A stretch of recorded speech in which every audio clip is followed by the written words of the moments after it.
Solution chapter में अपने colligative property की स्टडी कर रहे थे और कोलिगेटिव प्रॉपर्टी की स्टडी के अंदर अपने दो जो कोलिगेटिव प्रॉपर्टी है उन दो कोलिगेटिव प्रॉपर्टी की स्टडी अपने जो प्रीवियस लेक्चर था उसके अंदर अपने उनको देख लिया था। नेक्स्ट जो कोलिगेटिव प्रॉपर्टी है वो हमारे पास है डिक्रीजिंग इन फ्रीजिंग पॉइंट। ठीक है, डिक्रीजिंग इन फ्रीजिंग पॉइंट क्या चीज़ है, इससे पहले अपने यहाँ पर देखते हैं कि फ्रीजिंग पॉइंट क्या चीज़ होती है। तो फ्रीजिंग पॉइंट को अपने यहाँ पर एक्सप्लेन करते हैं। फॉर एग्जांपल वाटर का फ्रीजिंग पॉइंट अपने बताते हैं 0 डिग्री सेल्सियस या 273 केल्विन जो वाटर का फ्रीजिंग पॉइंट बताया जाता है। तो वाटर 0 डिग्री सेल्सियस पर ही क्यों फ्रीज होता है, तो ये फ्रीजिंग पॉइंट एक्चुअल में है क्या चीज़, इसको अगर अपने देखते हैं यहाँ पर तो इसको एक्सप्लेन किया गया, डिफाइन किया गया the temperature at which the vapour pressure the temperature at which the vapor pressure of the solid state and liquid state become equal। ठीक है, ऐसा टेम्परेचर जिसके ऊपर सॉलिड और लिक्विड स्टेट का जो वेपर प्रेशर है वो इक्वल हो जाता है, उस टेम्परेचर को अपने क्या बोलते हैं, उसका फ्रीजिंग पॉइंट बोला जाता है। मतलब अगर अपने जो लिक्विड है, लिक्विड को कन्वर्ट करेंगे सॉलिड में तभी तो वो फ्रीज हो रहा है। तो अपने कहते हैं कि जो लिक्विड का वेपर प्रेशर है जब वो सॉलिड के वेपर प्रेशर के इक्वल हो जाएगा, जिस टेम्परेचर पर दोनों ये इक्वल होते हैं उस टेम्परेचर को यहाँ पर अपने क्या कहा गया है, फ्रीजिंग पॉइंट उसका नाम दिया गया है। क्लियर होगी चीज फ्रीजिंग पॉइंट की अपने पास। ठीक है, या आप ये कह सकते हैं the temperature at which the vapour pressure of the solid state and liquid state become equal is known as, अपने इसको क्या बता दिया, वेपर प्रेशर। मीन्स अपने कह देते हैं कि यहाँ पर उस टेम्परेचर पर सॉलिड और लिक्विड जो है इक्विलिब्रियम में आ जाते हैं। उस टेम्परेचर पे एक्चुअल में क्या होता है कि जो सॉलिड और जो लिक्विड है वो सॉलिड स्टेट और जो लिक्विड स्टेट है वो एक्चुअल में किस पर आ जाते हैं, इक्विलिब्रियम पर आ जाते हैं।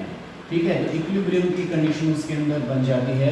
उस टेम्परेचर को अपने क्या बोलते हैं, जिस टेम्परेचर पर सॉलिड और लिक्विड के अंदर इक्विलिब्रियम की फॉर्मेशन होती है उस टेम्परेचर को अपने यहाँ पर क्या नाम देते हैं, फ्रीजिंग पॉइंट अपने नाम दिया जाता है। ठीक है, तो अब अपने यहाँ पर इसको आगे अगर एक्सप्लेन करें, अब अपने पास यहाँ पर जो एक्चुअल में अपने जो टॉपिक बन रहा है वो डिक्रीजिंग इन फ्रीजिंग पॉइंट किसको बोल रहा है। फ्रीजिंग पॉइंट अपने क्लियर कर दिया कि फ्रीजिंग पॉइंट एक्चुअल में क्या चीज़ है। अपने कहा ऐसा टेम्परेचर जिसके ऊपर सॉलिड और लिक्विड स्टेट इक्विलिब्रियम में आ जाती है या दोनों का जो वेपर प्रेशर है वो इक्वल हो जाता है, उस टेम्परेचर को अपने यहाँ पर नाम क्या दिया है, फ्रीजिंग पॉइंट नाम दिया है। तो अब हमारा जो टॉपिक है वो है डिक्रीजिंग इन फ्रीजिंग पॉइंट। ये क्या चीज़ है, इसको अगर एक्सप्लेन करें तो ये एक्चुअल में क्या चीज़ है, अपने यहाँ पर अपने कहते हैं कि जब भी कोई सॉल्वेंट के अंदर, ठीक है, जब भी अपने कोई सॉल्वेंट के अंदर नॉन वोलेटाइल और इलेक्ट्रोलाइट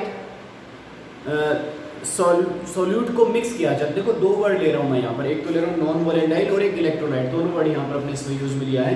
तो जब भी किसी सॉल्वेंट के अंदर अपने यहाँ पर नॉन वोलेटाइल और नॉन इलेक्ट्रोलाइट दो चीज़ें अपने यहाँ पर कर रहे हैं, और क्या क्या चीज़ें इसमें, फर्स्ट चीज़ तो अपने इसमें ली है कि non volatile and non electrolyte. ठीक है, ये दोनों चीजें होना जरूरी हो जाता है।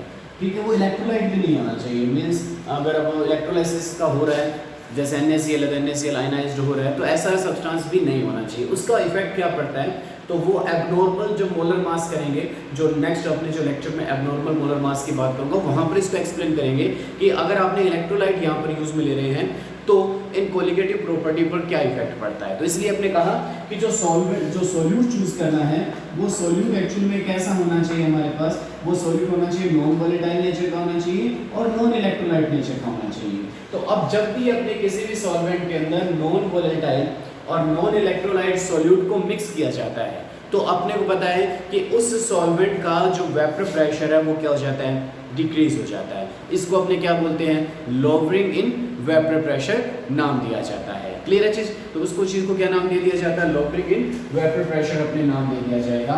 ठीक है, फॉर एग्जांपल अपने यहाँ पर देख सकते हैं कि ये कोई लिक्विड स्टेट थी हमारे पास, है ना। ठीक है, लिक्विड सॉल्वेंट है ये हमारे पास क्या लिक्विड सॉल्वेंट है। अब इस लिक्विड सॉल्वेंट का ये अपने पास वेपर प्रेशर है। ठीक है, किस टेम्परेचर पर, T0 F टेम्परेचर पर ये अपने पास लिक्विड स्टेट का वेपर प्रेशर है। ठीक है, इस टेम्परेचर को अपने नाम कह दीजिए T0 F नाम दे दिया गया है। ठीक है, इस टेम्परेचर को दे दिए T0 F। अब क्या करेंगे, इस लिक्विड सॉल्वेंट के अंदर अपने क्या मिक्स कर दिया, non volatile and non electrolyte mix, जो सॉल्यूट मिक्स कर दिया तो ये क्या बन गया, सॉल्यूशन बन गया। तो अपने कहते हैं जब ये सॉल्यूशन में कन्वर्ट हुआ तो इसका जो वेपर प्रेशर है पहले से क्या हो गया, डिक्रीज हो गया इस टेम्परेचर पर, जिसका वेपर प्रेशर ये आ रहा है, मींस वो एटमॉस्फेरिक प्रेशर के इक्वल नहीं हो रहा है, ठीक है। तो आपने यहाँ पर क्या किया कि इसका जो वेपर प्रेशर डिक्रीज होकर अपने पास यहाँ पर आ गया, ठीक है, यहाँ पर आ गया अपने पास ये। तो अब जब इसको आपने मिक्स किया, ठीक है, जब किसी भी सॉल्वेंट के अंदर नॉन वोलेटाइल और नॉन इलेक्ट्रोलाइट जो सॉल्यूट मिक्स किया, तो वेपर प्रेशर यहाँ से घटकर अपने पास डिक्रीज होकर यहाँ तक आ गया, ठीक है।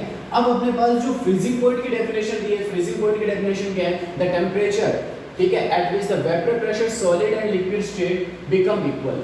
ऐसा टेम्परेचर जिस पर सॉलिड और लिक्विड स्टेट का जो वेपर प्रेशर है वो इक्वल हो जाता है। तो अपने बात करते हैं कि जब वो प्योर लिक्विड था तो उस टेम्परेचर पर, या जो प्योर सॉल्वेंट था, तो अपने कह रहे हैं कि यहाँ पर इस टेम्परेचर पर दोनों के जो वेपर प्रेशर हैं वो क्या हो रहे हैं, इक्वल हो रहे हैं। ये सॉलिड स्टेट का सॉलिड सॉल्वेंट है और ये लिक्विड सॉल्वेंट है, ठीक है। तो इस टेम्परेचर को हमने कह दिया कि दोनों की जो वेपर प्रेशर है वो इक्वल होगा। इस टेम्परेचर को अपने नाम क्या दे दिया, T0F। फिर मैंने कहा कि इसके अंदर क्या मिक्स कर दिया आपने, नॉन वोलेटाइल और नॉन इलेक्ट्रोलाइट जो सॉल्यूट मिक्स कर दिया। तो नॉन वोलेटाइल और नॉन इलेक्ट्रोलाइट जो सॉल्यूट मिक्स किया तो लिक्विड सॉल्यूट का जो वेपर प्रेशर वो डिक्रीज हो गया, ठीक है। अब क्या करना है कि अपने को दोबारा फ्रीजिंग पॉइंट फाइंड करना है। तो अब क्या होगा एक्चुअल में कि अपने पास दोनों के जो अपने पास कह रहे हैं कि इक्वल किस टेम्परेचर पर होंगे, तो अब अपने बात कर रहे हैं कि ये जो टेम्परेचर है, इस टेम्परेचर पर दोनों के जो वेपर प्रेशर है सॉलिड सॉल्वेंट का और सॉल्यूशन का जो वेपर प्रेशर है इस टेम्परेचर पर क्या हो जाता है, इक्वल हो जाता है। तो इस वेपर प्रेशर पर जो टेम्परेचर है, इस टेम्परेचर को अपने क्या नाम दे दिया, TF नाम दे दिया। मींस हमारे पास हुआ क्या कि जो प्योर सॉल्वेंट से जो हमारे पास सॉल्यूशन सरफेस है, इसका जो अपने पास जो टेम्परेचर है वो क्या हो रहा है, कम हो रहा है, ठीक है। ये प्योर सॉल्वेंट का टेम्परेचर इस टेम्परेचर पर दोनों इक्वल हो रहे थे, और सॉल्यूशन के लिए जो अपने TF नाम दिया है, तो इस टेम्परेचर पर दोनों के वेपर प्रेशर क्या हो रहा है, इक्वल हो रहे हैं। क्लियर होगी इस चैप्टर को, ग्राफ से अपने इसको क्लियर कर लिया। तो अब अपने इसको यहाँ पर अगर अपने कहते हैं, आपने कहा कि when a non volatile and non electrolyte substance is dissolved in a solvent, the vapor pressure of the solution lower than the solvent। तो अपने को पता है कि जब भी अपने नॉन वोलेटाइल और नॉन इलेक्ट्रोलाइट सॉल्यूट को जब सॉल्वेंट में मिक्स किया जाता है तो उसका जो वेपर प्रेशर है वो वेपर प्रेशर क्या हो जाता है, प्योर सॉल्वेंट से क्या हो जाता है, कम हो जाता है। ये इतना हो गया अपने पास, है ना। तो अब अपने पास करें कि जो वेपर प्रेशर, इस चीज को क्या नाम दिया आपने, लोवरिंग इन वेपर प्रेशर नाम दे दिया। तो अब अपने कहेंगे the solution freeze at a lower temperature than the solvent. तो अब क्या हो रहा है अपने पास कि जो सॉल्यूशन है, ठीक है, सॉल्यूशन किस टेम्परेचर पर फ्रीज हो रहा है, TF टेम्परेचर पर, और सॉल्वेंट किस टेम्परेचर पर फ्रीज हो रहा है, T0F टेम्परेचर पर फ्रीज हो रहा है। तो यही हमने कहा है कि जो सॉल्यूशन है, ठीक है, the solution freeze at lower temperature than the solvent. तो सॉल्यूशन जो है वो फ्रीज हो रहा है, वो प्योर सॉल्वेंट से कम टेम्परेचर पर यहाँ पर फ्रीज होना स्टार्ट हो गया है, ठीक है। इसी चीज को अपने नाम क्या दे रहे हैं, this lowering of freezing point is known as depression in freezing point. तो ये जो फ्रीजिंग पॉइंट में जो कमी आ रही है, जो लोअरिंग हो रही है, इसी लोअरिंग को अपने क्या नाम दिया है, डिप्रेशन इन फ्रीजिंग पॉइंट नाम दिया है। तो आपने यहाँ पर एक्सप्लेन किया कि T0F and TF are the freezing point of solvent and solution. T0F तो क्या है कि फ्रीजिंग पॉइंट किसका है, सॉल्वेंट का, और TF किसका फ्रीजिंग पॉइंट है, सॉल्यूशन का है। तो अपने कहते हैं कि दोनों में जो ये अपने पास डिफरेंस आ रहा है, इसको किससे रिप्रेजेंट कर दिया, डेल TF से रिप्रेजेंट कर दिया। तो दोनों का जो डिफरेंस है T0F माइनस TF, इसको अपने नाम क्या दिया, डिप्रेशन इन फ्रीजिंग पॉइंट नाम दिया है। कि आपने कहा कि जो प्योर सॉल्वेंट से जो सॉल्यूशन है वो कम टेम्परेचर पर फ्रीज होना स्टार्ट हो जाता है। इसी प्रोसेस को अपने नाम क्या दिया जाता है, डिप्रेशन इन फ्रीजिंग पॉइंट नाम दिया जाता है, ठीक है। तो डेल TF हमारे पास क्या हो गया, depression in the freezing point, ठीक है। तो अब अपने पास यहाँ पर जो क्या क्लियर हो रहा है, it is clear from the figure. इस फिगर से अपने को क्या क्लियर हो रहा है कि जो ये डिप्रेशन आ रहा है फ्रीजिंग पॉइंट में, वो किसके डायरेक्टली प्रोपोर्शनल में है, लोअरिंग इन वेपर प्रेशर के डायरेक्टली प्रोपोर्शनल में है। कि जितना ज्यादा वेपर प्रेशर डिक्रीज होगा, जितना ज्यादा उसके अंदर लोअरिंग होगी, उतना ही ज्यादा इन दोनों में क्या होगा, यहाँ पर डिफरेंस बढ़ेगा। जैसे मैंने यहाँ पर बात किया कि ये जो लोअरिंग होकर यहाँ तक चला गया, तो अब अपने पास जो वेपर प्रेशर आ जाता है वो यहाँ पर आ जाता है। तो अब देखो डिफरेंस क्या हो गया, इतना ज्यादा डिफरेंस आ गया। तो अपने कह रहे हैं कि del TF is directly proportional to del P लो। डेल P अपने क्या नाम दिया, डेल P एक्चुअल में क्या होती है, तो डेल P होता है लोअरिंग इन वेपर प्रेशर। ये अपने पहले क्लियर कर चुके हैं। तो आपने कहा कि जितना ज्यादा लोअरिंग इन वेपर प्रेशर होगा, del TF depression in freezing point भी क्या होगा, उतना ही हाई आपको देखने को मिलेगा। ठीक है, तो ये अपने पास यहाँ पर इसमें एक्सप्लेन कर दिया। ये अपने किससे क्लियर हो रहा है, अपने को इस फिगर से अपने को क्लियर हो रहा है। फिर अपने जो राउल्फ फ्लो है, वो राउल्फ फ्लो क्या कहता है, according to Raoult flow lowering in vapour pressure, जो लोवरिंग इन वेपर प्रेशर है वो डायरेक्टली प्रोपोर्शनल किसके होता है, मोल फ्रैक्शन ऑफ सॉल्यूट के होता है। तो अपने यहाँ पर कहते हैं del P is directly proportional to X B. X B हमारे पास यहाँ पर क्या है, एक्स बी अपने पास है मोल फ्रैक्शन ऑफ सॉल्यूट। तो एक्स भी हमारे पास हो गया मोल फ्रैक्शन ऑफ सॉल्यूट की कैटेगरी में अपने इसको रख रहे हैं। तो इसका मतलब अपने पास देखिए कि इन दोनों इक्वेशन को अगर मैं देखता हूं, इस इक्वेशन को आप देखो और इस इक्वेशन को देखो, तो del TF is directly proportional to del P and del P is directly proportional to XB। तो मैं यहाँ पर कह सकता हूँ कि जो del TF है diffusion in the freezing point है वो डायरेक्टली प्रोपोर्शनल किसके आ जाएगा, मोल फ्रैक्शन ऑफ द सॉल्यूट के डायरेक्टली प्रोपोर्शनल में आ सकता है। जब भी अपने डायरेक्टली प्रोपोर्शनल के साइन को हटाएंगे तो यहाँ पर क्या लेंगे, एक कांस्टेंट वैल्यू को यहाँ पर रख दिया जाएगा। ये जो कांस्टेंट हमारे पास आ रहा है, इस कांस्टेंट को अपने क्या नाम देते हैं, प्रोपोर्शनैलिटी कांस्टेंट। के हमारे पास यहाँ पर क्या है, अगर के को एक्सप्लेन करें तो क्या हो जाएगा, वो अपने पास प्रोपोर्शनैलिटी कांस्टेंट आ रहा है अपने पास। ठीक है, तो के हमारे पास क्या हो गया, प्रोपोर्शनैलिटी कांस्टेंट। क्लियर है। तो यहाँ तक जो अपने जो टॉपिक किया है वो आपको क्लियर हो गया होगा कि जो अपने किस तरह से डिप्रेशनिंग फ्रीजिंग पॉइंट क्या होता है, फ्रीजिंग पॉइंट क्या है, और जो डिप्रेशनिंग फ्रीजिंग पॉइंट है वो किस तरह से लोवरिंग इन वेपर प्रेशर पर डिपेंड कर रहा है।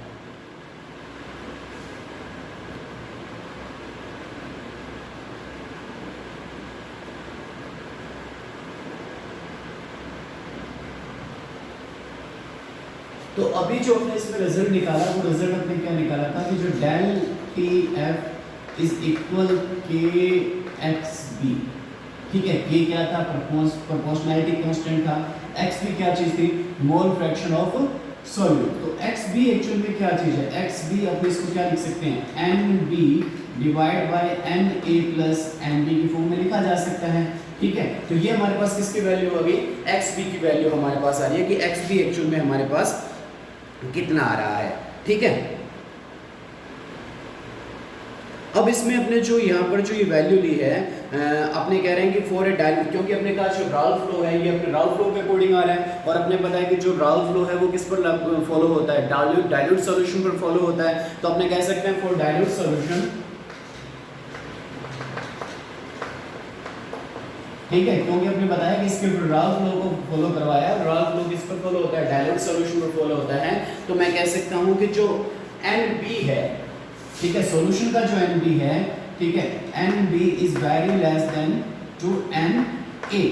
ठीक है, तो सॉल्यूशन में जो NB की जो वैल्यू है, मोल ऑफ सॉल्यूट है, वो क्या होता है, बहुत ही कम हो जाता है। तो देन अपने क्या कर सकते हैं, इसको नेग्लेक्ट करके इसको छोड़ा जा सकता है। देन अपने कह सकते हैं देन NB is neglected। ठीक है, NB is neglected, तो अपने पास क्या हो जाएगा, XB इक्वल हो जाएगा NB डिवाइड बाय NA। और NB क्या है हमारे पास, तो NB को अगर अपने एक्सप्लेन करें तो NB हो जाता है WB divide by MB, given mass of solute divide by molar mass of solute, and NA is equal हो जाएगा WA divide by MA, given mass of solvent divide by molar mass of solvent. ठीक है, तो ये value यहाँ पर अगर put कर देते हैं तो हमारे पास क्या हो जाता है, XB की जो वैल्यू आ जाती है वो XB हमारे पास क्या है, NB अपॉन क्या है, NA है, तो अपने पास क्या बन गया ये WB डिवाइड बाय MB, और इनटू क्या आ जाएगा, MA डिवाइड बाय क्या आ जाएगा, WB हो जाएगा। ठीक है, तो ये वैल्यू अगर अपने इस फॉर्मूले में पुट करें तो हमारे पास क्या हो जाता है, डेल TF इक्वल क्या हो जाएगा, K MA, अपने इसको लिख सकते हैं WB MB इंटू WB। ठीक है, इस फॉर्म में मैंने क्यों लिखा है, जो MA हमारे पास है, MA हमारे पास क्या चीज है, अपने कह रहे हैं कि मोलर मास ऑफ सॉल्वेंट। ठीक है, तो जब अपने ये पूरी प्रोसेस परफॉर्म करवा रहे हैं तो मोलर मास में तो किसी टाइप की जो सॉल्वेंट का मोलर मास है उसमें तो किसी टाइप का चेंज नहीं आएगा। वो तो कभी चेंज नहीं होता, जैसे वाटर है तो वाटर का गिवन मास डिफरेंट हो सकता है, लेकिन मोलर मास तो उसका कितना रहेगा 18 ग्राम पर मोल ही रहेगा। तो इसलिए अब इसको कांस्टेंट की फॉर्म में इसको रिप्रेजेंट किया जा सकता है। तो अब मैं इसको मैं लिख सकता हूँ del P del T F, इन दोनों से एक मैं नया कांस्टेंट यहाँ पर ले आता हूँ, वो ले आता हूँ के एफ इंटू, अब ये क्या है W B divide by M B into W B, sorry इसको अपने क्या लिखना था,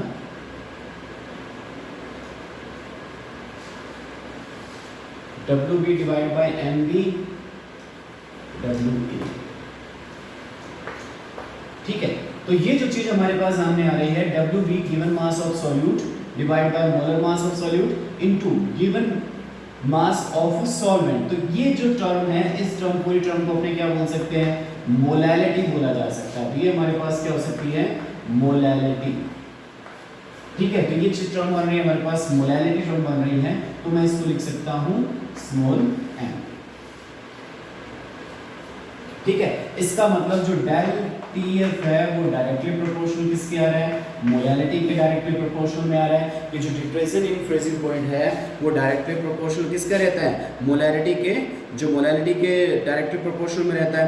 ठीक है, तो अब अपने पास जो केएफ है वो केएफ क्या चीज है, इस केएफ को अगर एक्सप्लेन करें तो केएफ हमारे पास है मोलल, ठीक है, मोलल डिप्रेशन कांस्टेंट।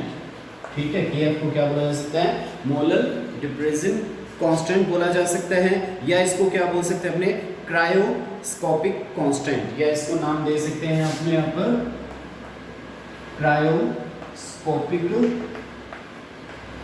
कांस्टेंट।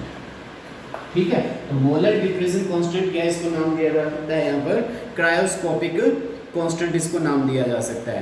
अब इसकी अगर यूनिट अगर अपने निकाले केएफ की, जैसे अपने केपी की यूनिट निकाले थे, सेम इसी की यूनिट हो जाएगी। तो केएफ की जो यूनिट है वो केएफ की यूनिट क्या हो जाएगी, केल्विन किलोग्राम मोल इनवर्स।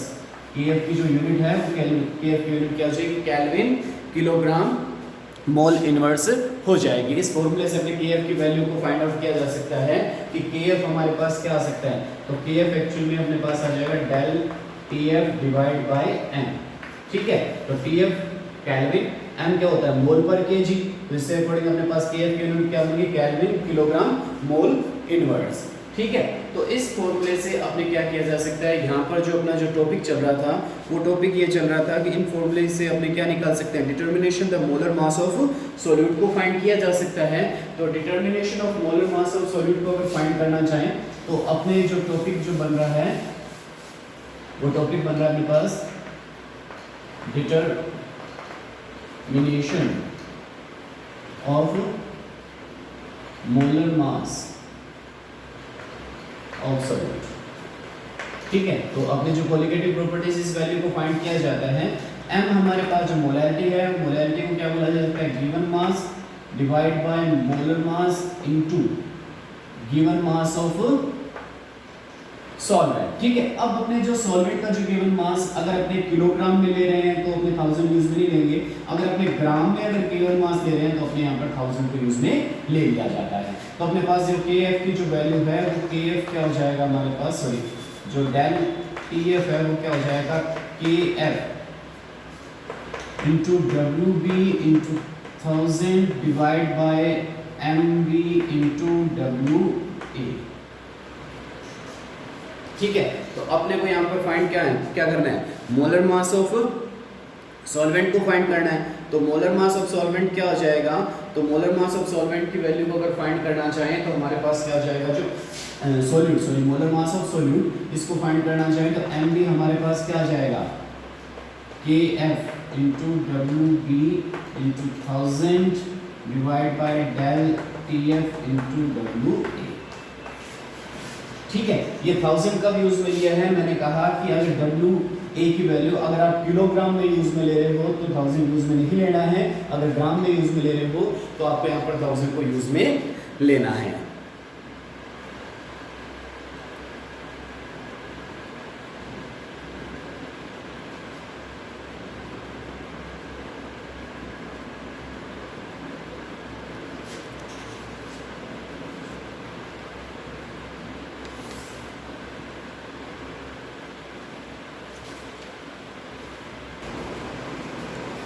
तो अपने इसमें जो सबसे ऊपर जो रिलेशन दिया है वो रिलेशन अपने पास जो अपने जो वांट ऑफ के अकॉर्डिंग अपने मोलर हीट ऑफ फ्यूजन और जो हमारे पास जो क्रायोस्कोपिक जो कांस्टेंट है इसके बीच में एक रिलेशन है। ठीक है, ये रिलेशन अपने पास क्या बनता है, K F equal MAR/TB² divide del fusion H into 1000। तो डेल फ्यूजन H जो अपने यहाँ पर लिखा है वो क्या है, molar fusion of vaporisation, molar heat of fusion. ठीक है, तो अपने पास यहाँ पर जो डेल H एक्चुअल में है वो डेल H एक्चुअल में हमारे पास क्या है, यहाँ पर डेल फ्यूजन H है वो फिर इसको बोल रहे हैं मोलर हीट ऑफ फ्यूजन। ठीक है, तो डेल H हमारे पास क्या है, molar heat of fusion. MA यहाँ पर आपको पता है पहले से जो MA है मोलर मास ऑफ सॉल्वेंट है, R गैस कांस्टेंट है, जो TF जो अपने लिखा गया है वो जो TF हमारे पास TB अपने पास क्या आएगा, TF आएगा। ठीक है, क्योंकि फ्यूजन की बात कर रहे हैं, फ्रीजिंग पॉइंट की बात कर रहे हैं, तो जो TF है वो फ्रीजिंग पॉइंट ऑफ सॉल्वेंट है। और ठीक है, के F आपको इसमें पता ही है। ठीक है, तो ये जो चीज़ें अपने पास इसमें थर्मोडायनेमिक एक रिलेशन है जो सिर्फ आपको रिलेशन ही दे रखा है, इसका एक्सप्लेनेशन अपने को यहाँ पर नहीं दिया हुआ है। फिर आपको यहाँ पर एक क्वेश्चन दिया गया है, on dissolving 1 gram of non electrolyte in 50 gram benzene, the freezing point is lowered by 0.40 kelvin, calculate the molar mass of solute. तो सॉल्यूट के मोलर मास को कैलकुलेट करना है, तो ये आपके पास फॉर्मूला आ गया। इस फॉर्मूले में आपको जो KF की वैल्यू उसने गिवन कर रखी है वो कितनी है, 5.12 केल्विन किलोग्राम मोल इनवर्स दे रखा है। ठीक है, फिर अपने पास WB क्या चीज़ है, गिवन मास ऑफ सॉल्यूट। तो गिवन मास ऑफ सॉल्यूट कितना दे रखा है अपने को, 1 ग्राम दे रखा है। ठीक है, फिर आपको क्या चाहिए, डेल TF चाहिए। तो लोअरिंग इन फ्रीजिंग पॉइंट अपने पास कितना हो रहा है, वो हो रहा है 0.40 केल्विन आ रहा है। फिर आपको क्या चाहिए, WA चाहिए। WA हमारे पास क्या है, given mass of solvent. Solvent कौन है, बेंजीन। तो ये कितना दे रखा है अपने को, 50 ग्राम दे रखा है। ठीक है, तो ये सारी वैल्यू आपको यहाँ पर इसमें दे रखी है। आप यहाँ से MB की वैल्यू को इजीली क्या कर सकते हो, फाइंड आउट कर सकते हो।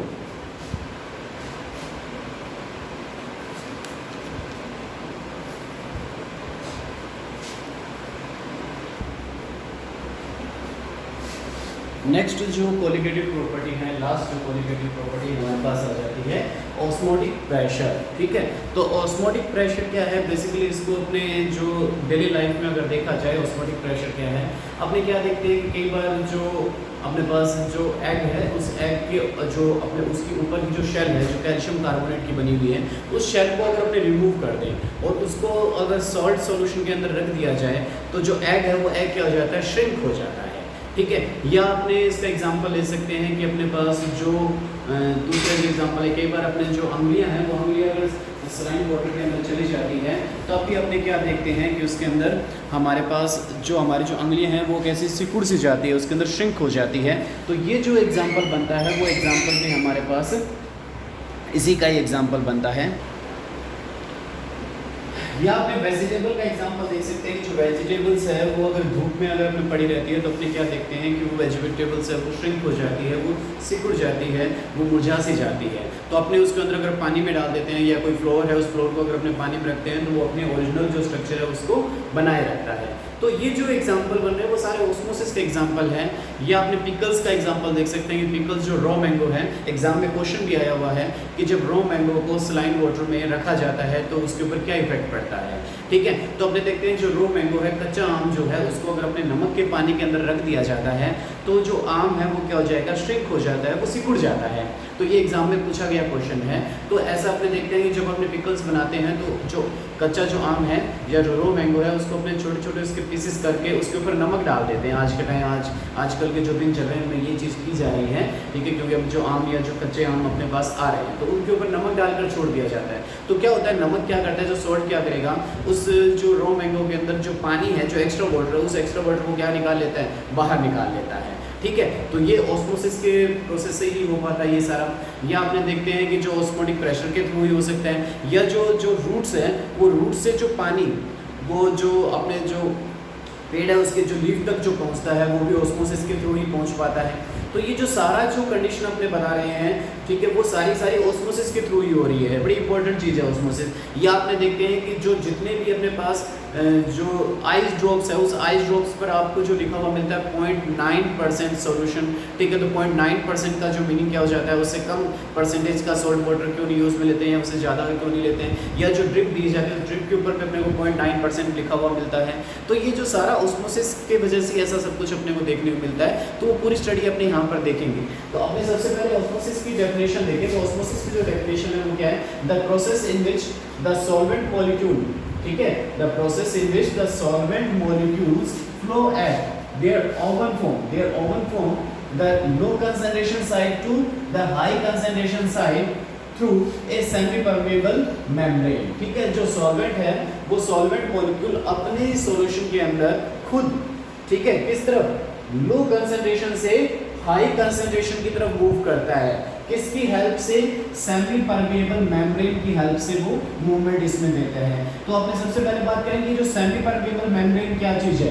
तो सेमी परमेबल मेम्ब्रेन एक्चुअल में क्या है, इसको अगर अपने देखा जाए सेमी परमेबल मेम्ब्रेन को, एक ऐसी मेम्ब्रेन या एक ऐसी लेयर जो सॉल्वेंट पार्टिकल को तो अपने अंदर से मूव होने देती है, ठीक है। ऐसी मेम्ब्रेन जो अपने कह रहे हैं कि जो सॉल्वेंट पार्टिकल्स को तो, या सॉल्वेंट जो मॉलिक्यूल्स हैं उन सॉल्वेंट मॉलिक्यूल्स को तो अपने अंदर से मूवमेंट करने देती है, बट सॉल्यूट पार्टिकल को वो मूवमेंट करने नहीं देती है, ठीक है। तो वो सॉल्यूट पार्टिकल को मूवमेंट करने से क्या करती है, रोकती है।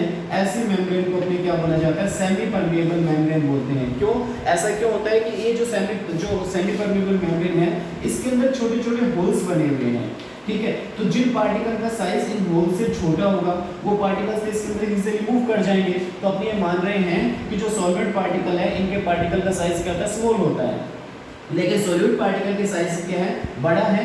तो वो इन जो होल्स के अंदर से मूव नहीं कर पाते हैं। तो क्लियर हो गया। सेमी परमेबल मेम्ब्रेन क्या होती है कि एक जो क्या करती है कि सिर्फ सॉल्वेंट पार्टिकल्स को अपने अंदर से मूवमेंट करने देती है। उस अपने जो मेम्ब्रेन को नाम क्या दिया जाता है, यहाँ पर सेमी परमेबल मेम्ब्रेन नाम देते हैं। तो यहाँ पर क्या होगा, यहाँ पर एक मैंने डायग्राम बना रखा है, एक तरफ सॉल्यूशन रख रखा है और एक तरफ प्योर सॉल्वेंट रख रखा है, और इन दोनों के बीच में मैंने यहाँ पर क्या लगा रखी है, एक सेमी परमेबल मेम्ब्रेन को यहाँ पर लगा रखा है।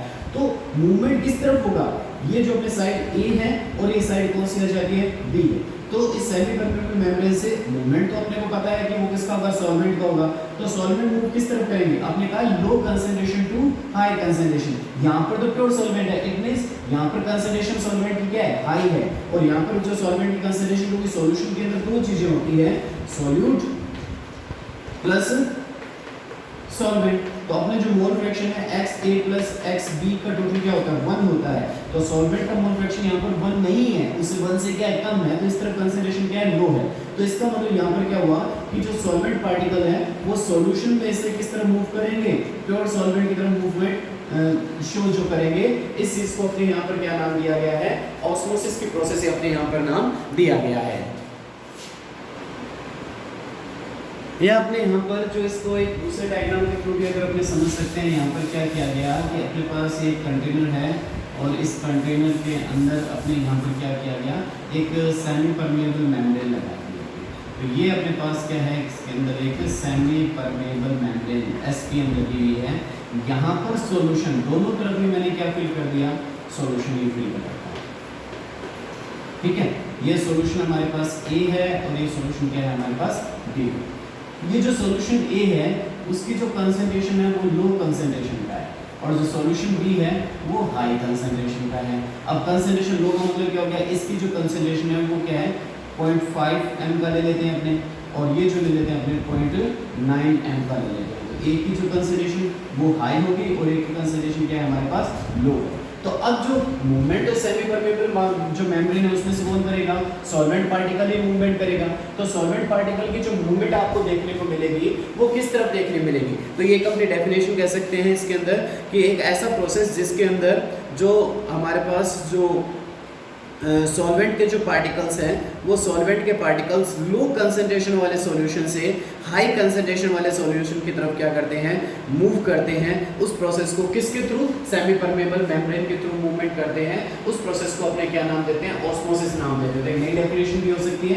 इस डेफिनेशन के अकॉर्डिंग हमने क्या कहा गया कि जो सॉल्वेंट पार्टिकल है वो solvent particle semi permeable membrane के थ्रू लो कंसंट्रेशन वाले सॉल्यूशन से हाई कंसंट्रेशन वाले सॉल्यूशन की तरफ मूवमेंट शो करते हैं। इस प्रोसेस को अपने क्या नाम दिया जाता है, यहाँ पर ऑस्मोसिस की प्रोसेस नाम दिया जाता है। ठीक है, फिर मैंने आपको सेमी परमेबल मेम्ब्रेन जो है वो क्या बता दिया कि सेमी परमेबल क्या है। इसके अंदर जो टाइनी पार्ट जो होल्स होते हैं, इन होल्स के थ्रू सॉल्वेंट पार्टिकल क्या करते हैं, इजीली क्या कर सकते हैं, मूवमेंट कर सकते हैं। तो इसके अंदर अपने क्या किया, यहाँ पर इसमें टाइनी होल प्रेजेंट होते हैं। अब केमिकली ये जो बेसिकली जो सेमी परमेबल मेम्ब्रेन है जनरली अपने जो बनाई जाती है वो या तो गॉल ब्लैडर से बनाई जाती है, ठीक है, या अपने अगर केमिकली अगर बात करें तो केमिकली ये चीज क्या है कि केमिकली ये या तो क्या होता है, फिनोल होता है, ठीक है, और क्या होता है, पोटेशियम फेरोसाइनाइड K4FeCN6, ठीक है। तो केमिकली अगर अपने बात करें जो सेमी परमेबल मेम्ब्रेन है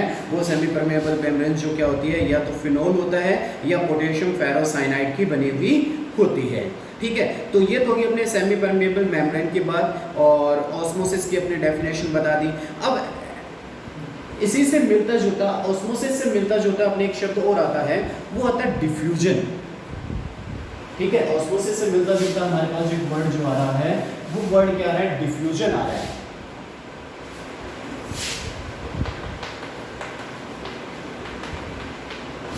ठीक है, तो एग्जाम में आ सकता है कि ऑस्मोसिस और डिफ्यूजन में क्या डिफरेंस है, ठीक है। तो अपने जो डिफ्यूजन की अगर अपने बात करें कि अगर अपने पास एक बकेट है, इस बकेट में अपने क्या ले रखा है, वाटर ले रखा है, ठीक है। इस बकेट में अपने क्या ले रखा है, वाटर ले रखा है, और इसमें पोटेशियम परमैंगनेट का कुछ पार्टिकल्स इसमें डालता हूँ, ठीक है, KMnO4 के कुछ पार्टिकल्स में इसमें डालता हूँ। तो KMnO4 के पार्टिकल डालने पर क्या देखते हैं, कुछ टाइम बाद में जो वाटर कलरलेस था, KMnO4 डालने पर जो पूरे वाटर का जो कलर है वो कैसा हो जाता है, हमारे पास पर्पल कलर इसके अंदर फैल जाता है। तो पूरा जो सोल्यूशन है वो क्या हो जाता है, पर्पल कलर का हो जाता है।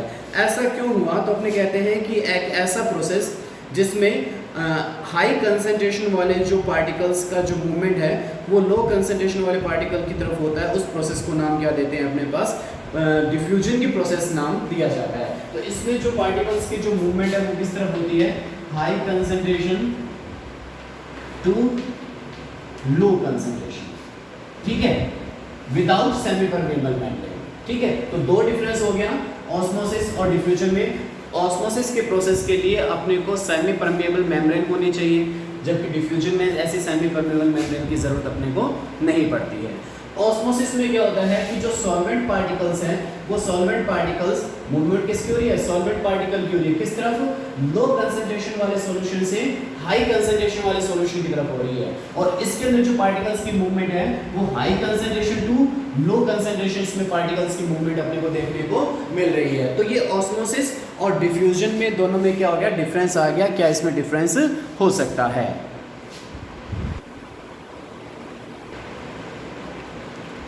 अब अपने यहाँ पर ऑस्मोटिक प्रेशर को समझने की कोशिश करते हैं। ऑस्मोटिक प्रेशर क्या है, इसको समझने के लिए अपने क्या लिखा है, एक कंटेनर रखा है, उस कंटेनर पे अपने कह सकते हैं दो साइड इसके अपने माउथ है, टू साइड वाले अपने कंटेनर यहाँ पर, टू माउथ साइड वाले जो कंटेनर लिए हैं, और इनके अंदर दो पिस्टन लगा रखा है, P1 और P2।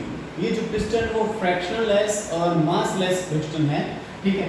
अब इन पिस्टन के अंदर अपने क्या किया, इस जो बोतल है, जो फुल बोतल है, इसको अपने दो पार्ट में सेपरेट कर रखा है। किससे सेपरेट कर रखा है अपने यहाँ पर, सेमी परमेबल मेम्ब्रेन से इसको दो पार्ट में अपने क्या कर दिया, सेपरेट कर दिया। इसका जो पार्ट ए है और ये इसका पार्ट बी है। तो पार्ट ए में मैंने क्या कर रखा है, यहाँ पर प्योर सॉल्वेंट को फिल कर रखा है, और पार्ट बी में मैंने सॉल्यूशन को फिल कर रखा है। तो सॉल्यूशन अपने जो बनाया गया है वो सॉल्यूशन के अंदर क्या, सोल्यूट पार्टिकल को अपने यहाँ पर मिक्स करके अपने सॉल्यूशन की फॉर्मेशन कर रखी है। तो क्या होगा कि अपने को पता है कि जो सॉल्वेंट पार्टिकल्स हैं वो solvent particle high concentration solution से लो कंसंट्रेशन की तरफ अपने इसमें मूवमेंट दिखा देते हैं। तो अपने पास जो सॉल्वेंट, जो प्योर सॉल्वेंट से जो पार्टिकल्स किस तरह मूव करना शुरू कर देंगे, सॉल्यूशन की तरफ मूवमेंट करना अपने को स्टार्ट कर देंगे।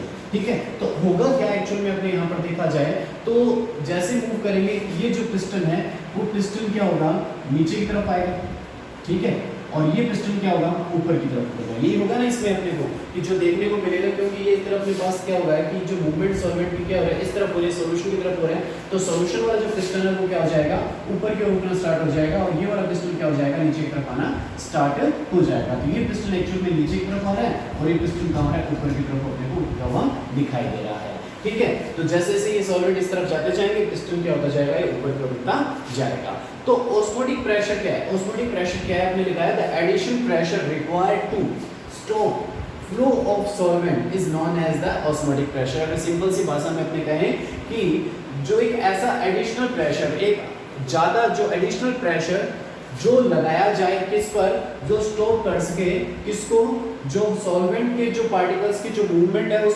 सॉल्वेंट पार्टिकल्स की मूवमेंट को क्या कर सके रोक सके, उस एडिशनल प्रेशर को अपने नाम क्या दिया है ऑस्मोटिक प्रेशर नाम दिया है।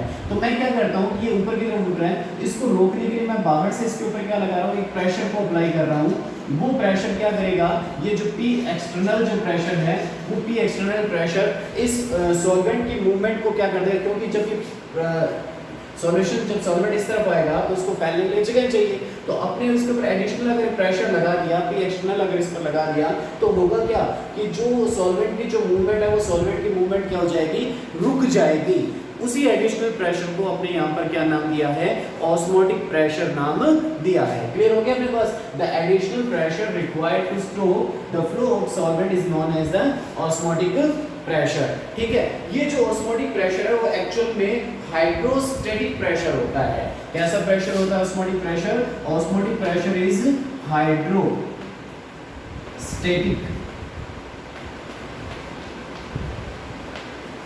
प्रेशर की कैटेगरी में इसको रखा जाता है। Osmotic pressure is a hydrostatic pressure. तो इसकी अगर एक्चुअल डेफिनेशन अगर अपने देखा जाए तो वो अपने पास क्या बनती है, osmotic pressure is equal to the hydrostatic pressure. Osmotic pressure is equal to the hydrostatic pressure which prevent the flow of more solvent molecule through the semi permeable membrane toward the solution. तो इस hydrostatic pressure का meaning क्या होता है कि इस liquid पर अपने प्रेशर लगा रहे हैं, ठीक है। तो ये हाइड्रोस्टैटिक अपने कहा कि ऑस्मोटिक प्रेशर किसके इक्वल है, इस लिक्विड पर लगाए गए प्रेशर के इक्वल है। हाइड्रोस्टैटिक प्रेशर भी क्या है इक्वल है, व्हिच प्रिवेंट द फ्लो, ठीक है, which prevent the flow solvent molecule, solvent molecule की जो ये मूवमेंट हो रही है उसको प्रिवेंट कर सके, ठीक है, through the semi permeable membrane. Semi permeable membrane से जो सॉल्वेंट की जो मूवमेंट हो रही है उसको रोक सके, उस प्रेशर को अपने यहाँ पर नाम क्या दिया गया है ऑस्मोटिक प्रेशर यहाँ पर नाम दिया गया है, ठीक है। तो ये अपने पास ऑस्मोटिक प्रेशर की आपको जो डेफिनेशन है वो डेफिनेशन आपको यहाँ पर क्लियर होगी कि ऑस्मोटिक प्रेशर की डेफिनेशन क्या है।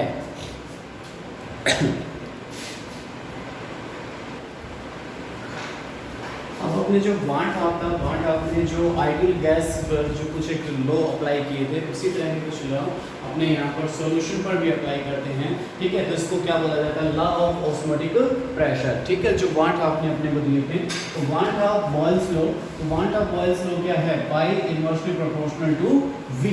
पाई क्या चीज है हमारे पास ऑस्मोटिक प्रेशर को रिप्रेजेंट कर रहा है, पाई हमारे पास किसको रिप्रेजेंट कर रहा है, हमारे पास नॉर्मल प्रेशर को P से रिप्रेजेंट करते हैं और ऑस्मोटिक प्रेशर को अपने किससे रिप्रेजेंट कर दिया पाई से। तो अपने यहाँ पर कह सकते हैं कि जो the osmotic pressure of a solution is inversely proportional to the volume at given temperature. तो कांस्टेंट टेम्परेचर पर अपने यहाँ पर कह सकते हैं कि जो ऑस्मोटिक प्रेशर है वो इनवर्सली प्रोपोर्शनल किसके रहता है V के। अगर V इंक्रीज होता है तो ऑस्मोटिक प्रेशर क्या हो जाता है हमारे पास डिक्रीज हो जाता है, ठीक है। V क्या है वॉल्यूम ऑफ सॉल्यूशन अपने लिया गया है। सेकंड लॉ क्या है van't Hoff pressure temperature law.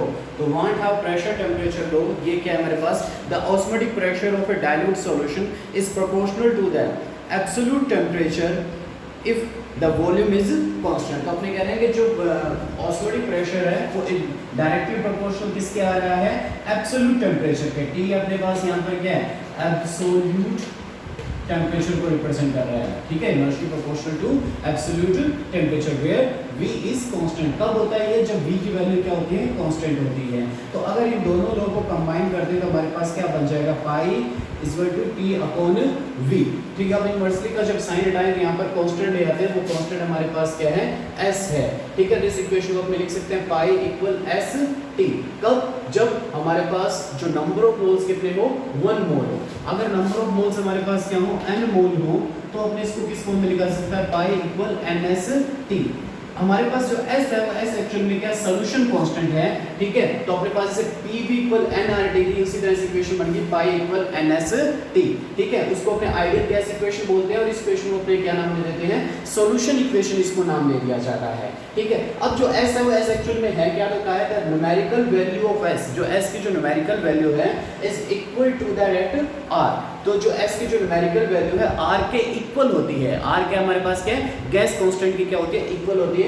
तो अपने इसको लिख सकते हैं, न्यूमेरिकल वैल्यू जब इक्वल है तो अपने न्यूमेरिकल के फॉर्म में लिख रहे हैं, तो पाई भी इक्वल क्या आ गया, nRT। इस इक्वेशन को अपने क्या नाम दे दिया, सॉल्यूशन इक्वेशन। और R की जो न्यूमेरिकल वैल्यू वो कितनी होती है, 0.08 लीटर बार मोल इनवर्स केल्विन इनवर्स हमारे पास इसकी वैल्यू होती है। तो ये अपने पास ये वो अपने सॉल्यूशन के लिए अपने पास क्या ले जाते हैं, जिसको अपने ऑस्मोटिक लॉ अपने इसको नाम दे दिया जाता है।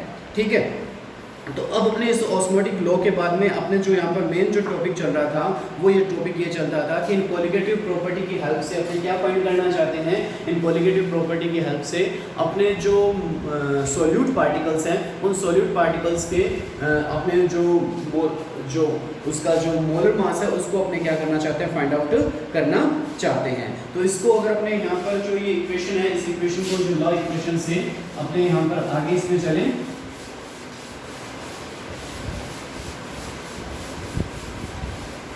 तो हमारा जो टॉपिक था वो टॉपिक ये बन रहा है आगे, वो बन रहा है determination of molar mass of solute. ठीक है, तो सॉल्यूट के मोलर मास को अपने फाइंड आउट करना चाहते हैं। तो हमारे पास इक्वेशन की पाई v इक्वल क्या क्या हमने लिखा था, nRT। तो इक्वेशन को मैं लिख सकता हूँ pi equal n upon v RT। n upon v actually में क्या होता है, उसको अपने C कंसंट्रेशन की फॉर्म में रिप्रेजेंट किया जा सकता है। n अपॉन v किस चीज को रिप्रेजेंट कर रहा है, कंसंट्रेशन को। तो मैं इस इक्वेशन को लिख सकता हूँ पाई इक्वल CRT की फॉर्म में भी यहाँ पर लिखा जा सकता है। इस इक्वेशन की क्या जो फॉर्म बन जाती है, वो बन जाती है पाई इक्वल क्या बन जाती है, CRT की फॉर्म में लिखा जा सकता है हमारे पास।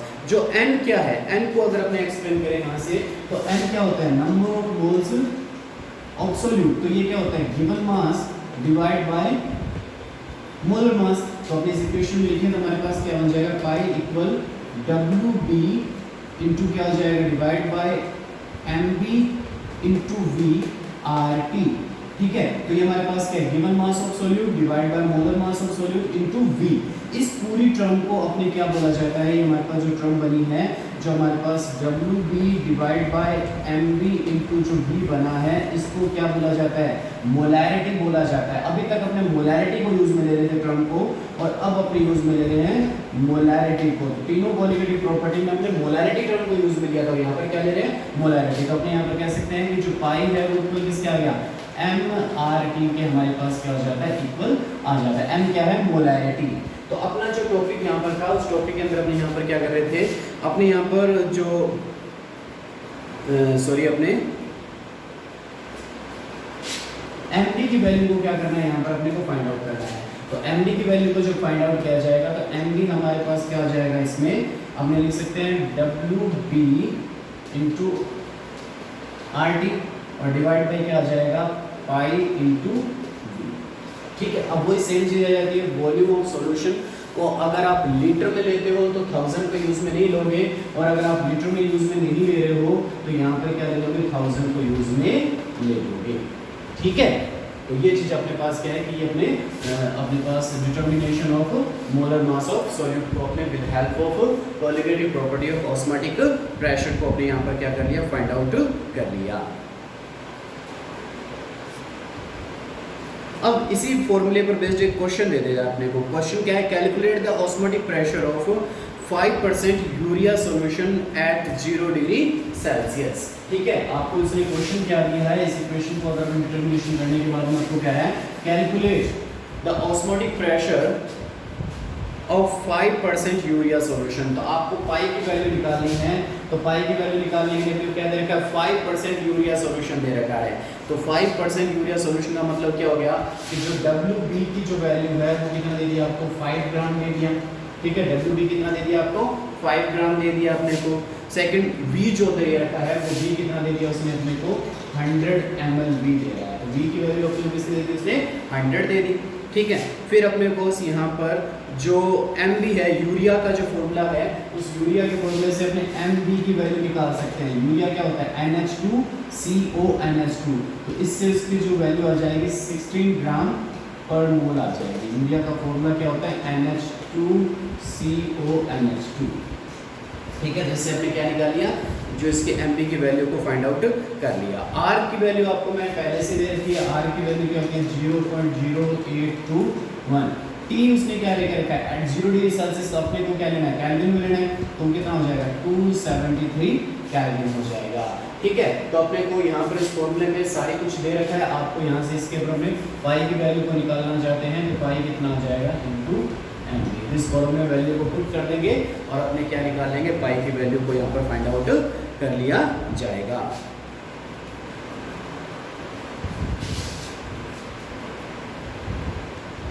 अब अपने इसमें यहाँ पर 3 डेफिनेशन है, वो है आइसोटोनिक सॉल्यूशन। आइसोटोनिक सॉल्यूशन क्या होता है कि अपने यहाँ पर कहते हैं कि 2 सॉल्यूशन रखे गए हैं, ठीक है, और उन दोनों सॉल्यूशन के बीच में क्या है, जो सेमी परमेबल मेम्ब्रेन लगी गई है। ये अपने पास यहाँ पर क्या है कि अपने कह रहे हैं कि ये SPM लगी हुई है, ये सॉल्यूशन A है और ये सॉल्यूशन क्या है, B है, और इसके बीच में हमने ये क्या लगा दी, SPM लगा दी, सेमी परमेबल मेम्ब्रेन लगा दी। तो 2 सॉल्यूशन अपने रख दिए यहाँ पर, और दोनों सॉल्यूशन के बीच में क्या लगा दी, सेमी परमेबल मेम्ब्रेन लगा दी।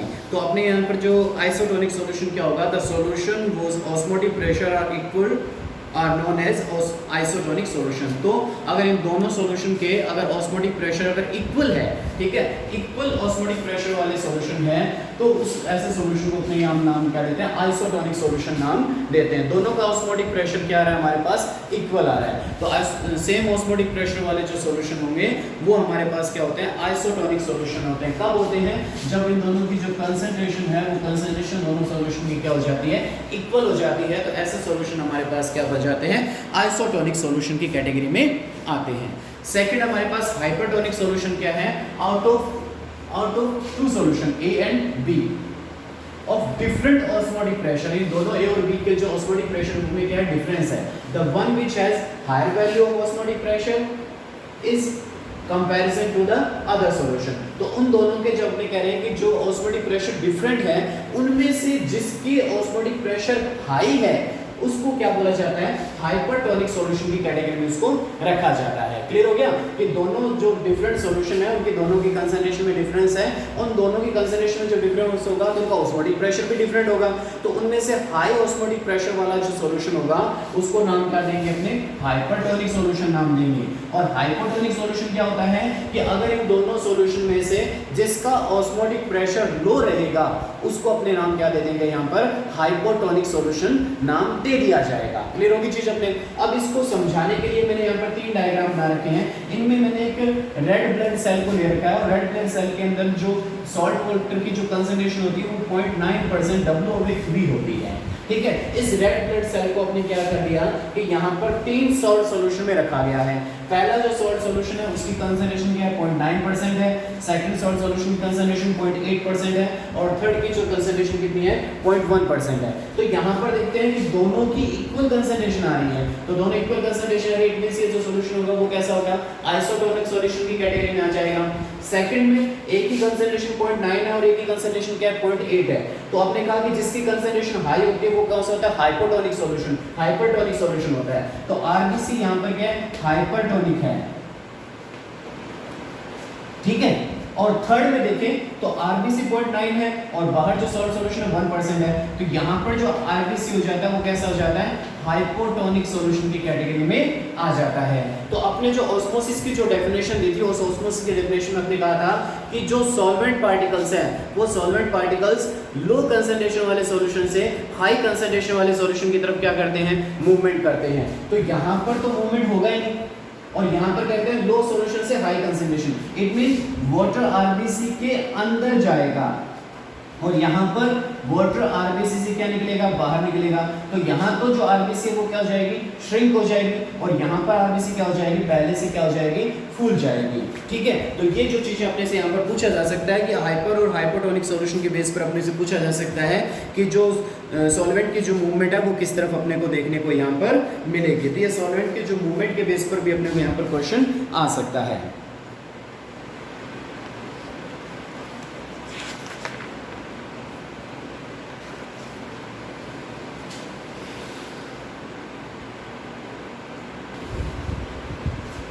लास्ट टॉपिक है इसमें रिवर्स ऑस्मोसिस। रिवर्स ऑस्मोसिस क्या होता है, तो इसको अगर मैं डिफाइन करें ये क्या है, the direction of osmosis can be reversed if pressure more than osmotic pressure is applied on the solution side. ठीक है, तो अपने रिवर्स ऑस्मोसिस जिसको अपने बोल सकते हैं नॉर्मल लैंग्वेज में आरओ भी बोला जाता है, आरओ बोला जाता है, घरों में जो लगा होता है। तो इसमें कहा है कि the direction of osmosis can be reverse, कि जो ऑस्मोसिस की डायरेक्शन है उसको रिवर्स कर दिया जाए, जिस डायरेक्शन में ऑस्मोसिस हो रहा था उससे रिवर्स डायरेक्शन में होने लग जाए। कब, if pressure more than osmotic pressure, अगर अपने ऑस्मोटिक प्रेशर को क्या था कि ऑस्मोसिस की प्रोसेस को रोकने के लिए जो प्रेशर डाला था उस प्रेशर को अपने यहाँ पर नाम क्या दिया था, ऑस्मोटिक प्रेशर नाम दिया था। लेकिन उस ऑस्मोटिक प्रेशर से ज्यादा प्रेशर अगर लगा दिया जाए, ठीक है, जिससे जो सॉल्वेंट पार्टिकल्स पहले मूव कर रहे थे वो मूवमेंट उस सॉल्वेंट पार्टिकल्स की अपोजिट हो जाए, तो उस प्रेशर को अपने नाम क्या देते हैं, रिवर्स ऑस्मोसिस की प्रोसेस नाम दे दिया जाता है। इस रिवर्स ऑस्मोसिस की प्रोसेस के थ्रू अपने क्या देखते हैं कि जो वाटर है, जो अपने सी वाटर है, उस सी वाटर को पीने लायक बनाने में अपने किया जा सकता है। एक्चुअल में क्या होता है कि अगर अपने पास यहाँ पर सॉल्यूशन है और यहाँ पर क्या है, सॉल्वेंट है, तो मूवमेंट क्या होती है, सॉल्वेंट से सॉल्यूशन की तरफ अपने को किसकी मूवमेंट देखने को मिलती है, सॉल्वेंट पार्टिकल की देखने को मिलती है। लेकिन इसके ऊपर ऑस्मोटिक प्रेशर से ज्यादा प्रेशर अगर पिस्टन से लगा दिया जाए तो ये प्रोसेस रिवर्स हो जाती है, जिसमें से क्या होता है कि जो सॉल्वेंट पार्टिकल है वो सॉल्यूशन से किस तरह मूवमेंट करना स्टार्ट कर देते हैं, सॉल्वेंट पार्टिकल की थ्रू मूवमेंट करना स्टार्ट कर देते हैं। इस चीज को अपने नाम क्या देते हैं, रिवर्स ऑस्मोसिस नाम देते हैं। और इस चीज का जो यूज है, जो सी वाटर है, समुद्री जो पानी है, उसको पीने लायक बनाने में अपने इस चीज को काम में लिया जाता है। तो ये रिवर्स ऑस्मोसिस हो गया, और इसके साथ हमने जो कोलिगेटिव प्रॉपर्टी थी वो कोलिगेटिव प्रॉपर्टी सारी कंप्लीट कर ली। ठीक है, ऑस्मोसिस के एग्जांपल भी मैंने आपको स्टार्टिंग में दे दिए थे। अब अपने पास इसमें सिर्फ छोटा सा पार्ट बचा है इसका, एब्नॉर्मल मोलर मास और बॉन्ड ऑफ फैक्टर। ठीक है, वो वैसे सीबीएसई सिलेबस के अंदर से तो उसको कट कर दिया गया है, लेकिन जो कंपटीशन एग्जाम में आता है और अपने आरबीसी के थ्रू अगर चल रहे हैं तो अभी तक उसके अंदर किसी टाइप का कट नहीं किया गया, तो अपने नेक्स्ट लेक्चर में उसको कंप्लीट करेंगे।